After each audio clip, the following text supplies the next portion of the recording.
With bank after bank succumbing to collapse or buyouts, the mood right now is fairly grim on most financial markets. But even so, business leaders at this year's summer Davos say they believe things will turn around over the next few years. Deng Wei filed this report from Tianjin. The panel discussion on the global economic outlook is one of the most intense during this year's summer Davos, set amid the financial turmoil. It drew business leaders from Airbus, the Industrial and Commercial Bank of China, Oryx and Morgan Stanley, and the EU Trade Commissioner. They focused on the shifts taking place in the global economy and opportunities in the months ahead.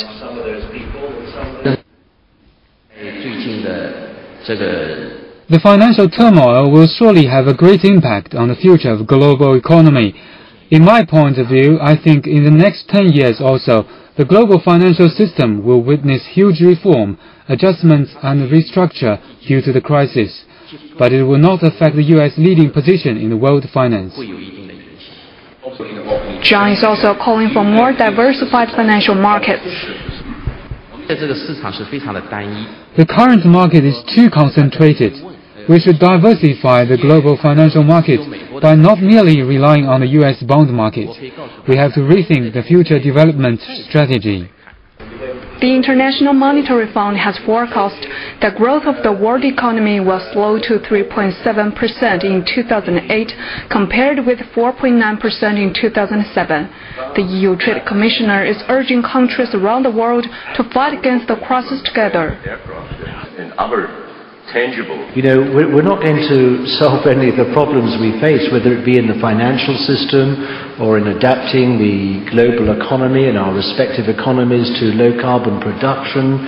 We're not going to be taking on any of these issues without a better working international system. And it's an international system in which not just the sort of G7 or G8 and the OECD will be reaching out and inviting the sort of so-called emerging economies in for a cup of tea every now and again, or a coffee to hear their views and then politely ask them to leave as we take the decisions. The world is completely changed, irreversibly. Panel members also say they believe the world economy will begin to revive in the next few years. This year's summer Davos is just in time for participants to look for ways to move forward from problems arising from the U.S. subprime crisis. Although it's still hard to predict an end to the fallout, participants say just as every coin has two sides, every crisis also brings new chances. As long as emerging companies are able to seize the opportunities, they could become new winners in the next wave of growth. This is Deng Wei reporting from Tianjin for CCTV.